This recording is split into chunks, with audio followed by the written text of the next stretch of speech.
Allow me to take you on a journey as we explore the work and successes of Makamisa Foods, a loudly African manufacturing company within the food and agro-processing sector based in Edenvale, Gauteng. They are one of the black industrialists in South Africa. Let us hear their story and just how they have emerged as recognizable industrialists amidst the various challenges that may have come their way.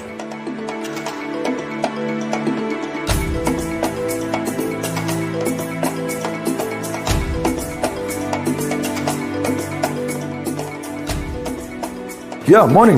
Good morning, sir. Good morning, sir. And thank you for welcoming me to Makamisa.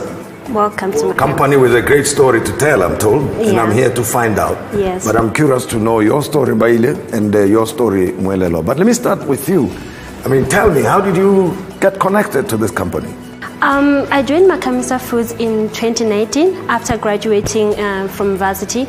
Joining at Makamisa Food was a great opportunity because we came to this factory while there was nothing. We had to start everything from scratch. So for me, it was a great opportunity for me to grow in the industry. Mm-hmm. And what exactly do you do for the company? At Makamisa Food, I'm a QA technician, so I work in the lab. So what we do in the lab, we simply check the quality of the product, testing the pH, testing the salt as well, bricks as well as moisture. Another thing that we do at Makamisa Food, I also implement the FSSC 22000 certification. So the main aim of the certification to ensure that we comply to South African regulations as well as ensuring that we take care of our consumers by giving them a product that is good for consumption.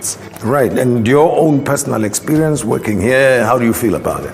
My personal experience is it's been great. We've been growing each and every day. Makamisa Food consists of young people that we all goal-orientated. We know the vision of the company, and the main aim is just to reach that vision, and we're working towards that every day. Sure. Sound very confident. Thank you, sir. Which is wonderful. Baile, do you share the same sentiments? Yes. My story started 6 years ago, before the birth of this factory. Mm-hmm. I met Terence and Phumzile way before we and those would be the founders, right? Founders, direct, yes. My journey with them purely was to get this product from a homemade recipe into this factory where we stand now today. And I'm responsible for the production and the maintenance of the plant. And this vision, I remember Terence telling me 5 to 6 years ago that he drew it on a piece of cardboard, said this will be the plant, and this is where all the dreams are going to start and happen. And to be able to be standing here today, achieving that goal is remarkable. It's an amazing. And how did you connect with them, with the founders? I was listening in on 702. He was being interviewed, Terence, and he mentioned brown sands. It was pouring. I remember that day my wife had just given birth to my second son, and I had to park on the side of the road and listen. I caught the last part, the mixture of homemade recipe and babankomo, and Terence then being the boyfriend of Phumzile, and that story just caught me, and I wanted to find out more. So I went through Brown Sands, checked their products, got his number and called him. Soon after, he delivered the products. I think he delivered one of each. At the time, there was 4. And that's how our relationship started. And since then, he's been building me, mentoring me, and we've been running this product as he had planned from the vision that he presented back then. But you know, sometimes in a work context, our own personal feelings and attitude and experiences count. You know, it's not just income at the end of the month or the week. How has the experience been for you being part of this team? It's been incredible. It's been absolutely eye-opening. I've been in the maintenance, machinery and mechanical industry for 15 years. So when this plant was built and started, I saw an opportunity there. The growth was already instilled in my mind, and all I ever wanted to do was to position myself next to this brand, next to the family, the founders, because their vision, their dream was already presented to me. All I had to do was to keep working closely with them, understanding the culture of the business and the food industry itself. And I suppose you've experienced serious market growth over time. What do you attribute it to? What do you think is exciting the consumers and the market out there? Look, what they have, the brand itself, the product, it's delicious, it's beautifully made, and I believe that once it hits the shelf, we have a lot of work to cover up so that we can feed all these hungry mouths who are interested in buying the products, and all the interesting activations that are going on our websites, and all the tasting, the markets. I believe the crowd is ready, the people are ready for Makamesa, and we cannot wait to give it to them, and Sure. that is growth to the company. Well, let me talk to one of the founders and to hear more about the business aspect of it, new markets and so on. But it was wonderful talking to you. Thank you, sir. So appreciate it. Well, Sis Pumzile, thanks very much for granting me the opportunity to talk to you about your business's remarkable story, or should I call it your remarkable story, because you were there at the very beginning. And as we talk, I'm sure we're going to learn a lot more about how your business operates. But take me back to the conceptualization of the business. When you started, what happened? Right. So we started the business, we were bootstrapping. It was my husband and I in the business. And we used to do expos and your family market. So I used to sell. I sold at the markets, and then he was negotiating bigger deals and, trying to get us certified. And then we registered the business back in February 2016. We tried other names, but Makamesa was one of the names that we came up with because of home, where I come from. Now, this product was done by my father in the kitchen at home, and we took it up, and my husband, being a serial entrepreneur, he thought, we can commercialize this. And so that's how it was at the time. And so we were discovered at the market, it's called Brown Sense Market. And we were interviewed at Radio 702, and then from there we had, prospects. And so famous brands came to the facility where we were contract manufacturing our sauces and our relish, and then they wanted to do business with us. The guy at the time didn't want to collaborate with us and said, he's not going to work with us. So we basically went solo, and famous brands said they'll hold our hands through it, and that's what happened. And then we started putting, the plan together, making sure that we're getting employees and all of that. So, yeah, that's how it started, basically. Sure. So that's when you now, went into full production mode, right? Yes. And put the equipment together, Correct. Recruiting all the skilled people. Now, if I understand your business, you are in the agro-processing, food production type sector, right? Correct. And in the food production sector, you also are of a specific part of the value chain. Yes. What do you call it? Condiments, I think. Condiments, Yeah, yes. Tell me a little bit more about this. Right. So the food market at large is about 350 billion worth of a market. And just the condiments part occupies about 11 billion. So we want to tap into that and make sure that we have a market share there of about 5.5%, so that we are fluid and we keep this thing going. There's so much of land laying fallow in South Africa, particularly. And it's arable, so we need to tap into the primary agriculture, and make sure that we, as a secondary agriculture people, we know we cemented that, and because South Africa, as you know it, the people here go to bed hungry. So we want to be able to feed mouths. Sure. And make sure that they are self-sufficient. And we're talking about food production, because the inputs into your product predominantly are agriculture-based. Yes, they are. So this bottle is full of vegetables. So we put your green peppers, your onion, all of that, like full of goodness. So we don't put any preservative. We put just a little bit so that the shelf life can hold on. But as far as the goodness in here is concerned, you can have this morning, noon, and night. You can have it with your pap only, and it serves. It's full of nutrients. So yeah. And tasty as well. Oh, it's very tasty. I'll give you a taste of it later. But now, as we expand, obviously starting at the very, very humble beginnings, only 5 years ago, I think the point needs to be made. To scale up, you needed some support. And the role played by the Black Industrialist Scheme, if you can tell me. It was a great role that they played. So we approached the IDC back in 2016, 2017, and then we approached the DTI after that. So the total funding that they gave us was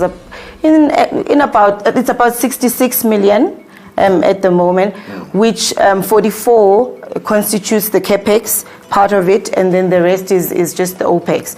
So they gave us the funding so that we can commercialize and make sure that the business is running, and also, so they've played a very big role in our lives and in the business. And of course, to generate the market, you had to go to the markets, to direct selling yourself, look for people who could contract you to become their suppliers. But to get to the breakthrough of export markets, how did that happen?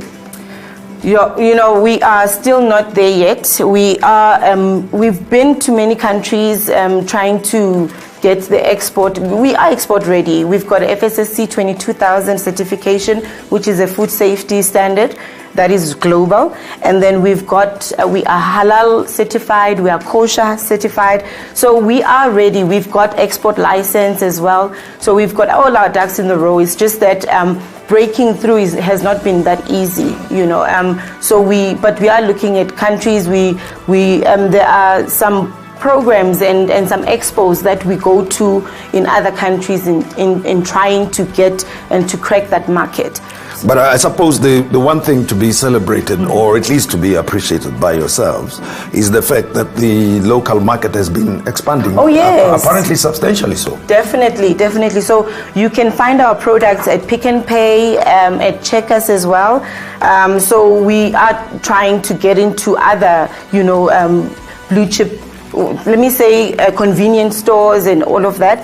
We are trying, but it has been accepted by the market. I mean, when we go to markets and stuff, we've got repeat customers. We've got also in 5 liters. We do this for catering purposes. We've got our egg-free mayo here that's taken up by Bitfood.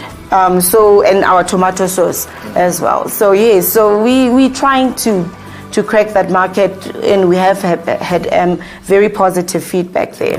And the growth, if you can tell me a bit more about it. I mean, how is it?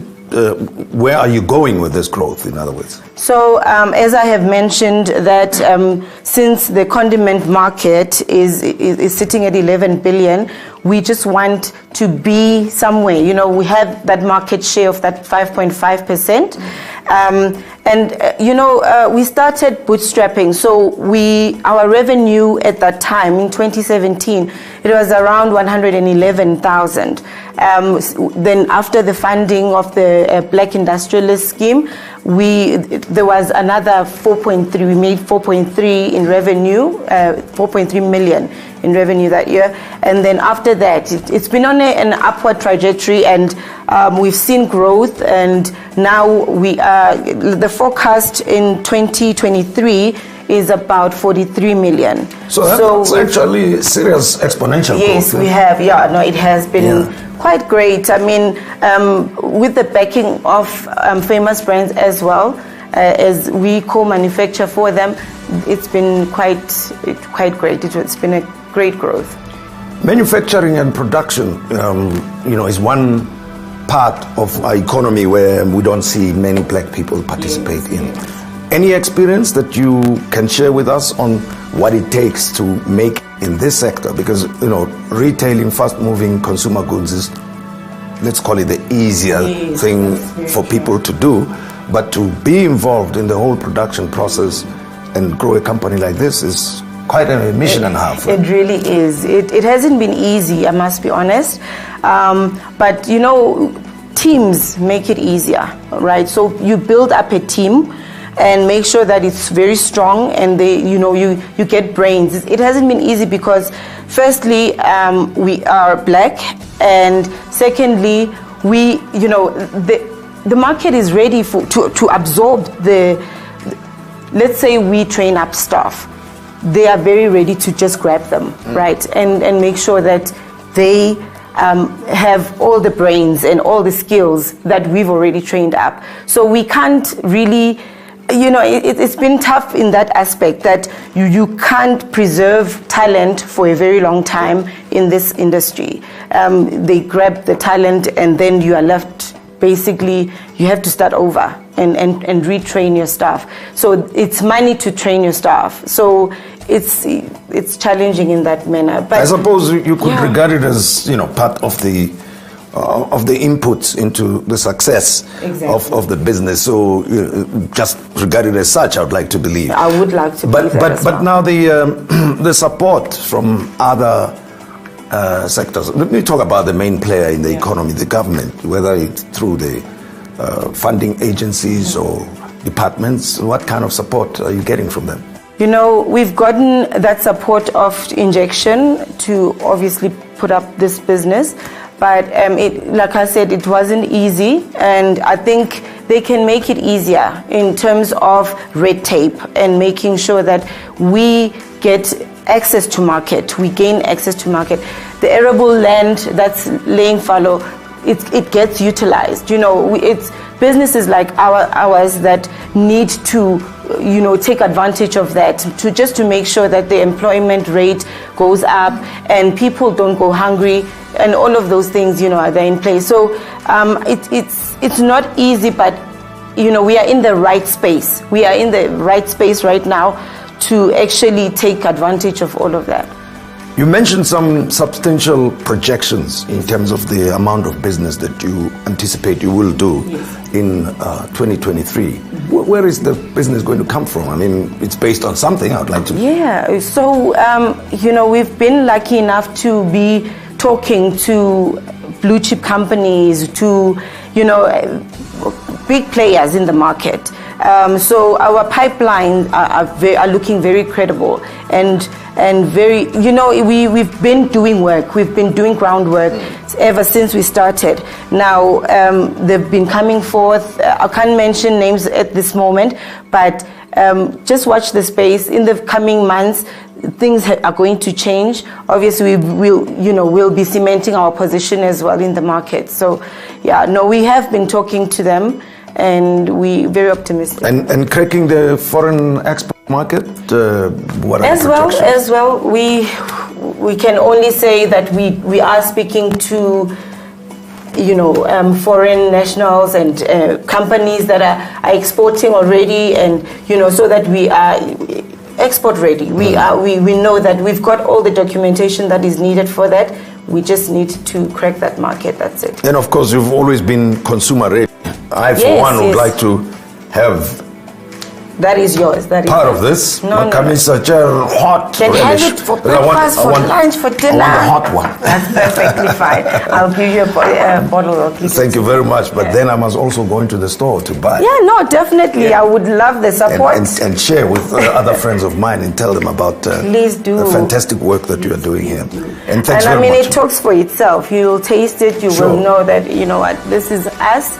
And our slogan, sharing a meal together, that's very resonant of who we are and what Makamisa stands for. So please enjoy it. So I do appreciate that you said I can grab one of these on you, on the business.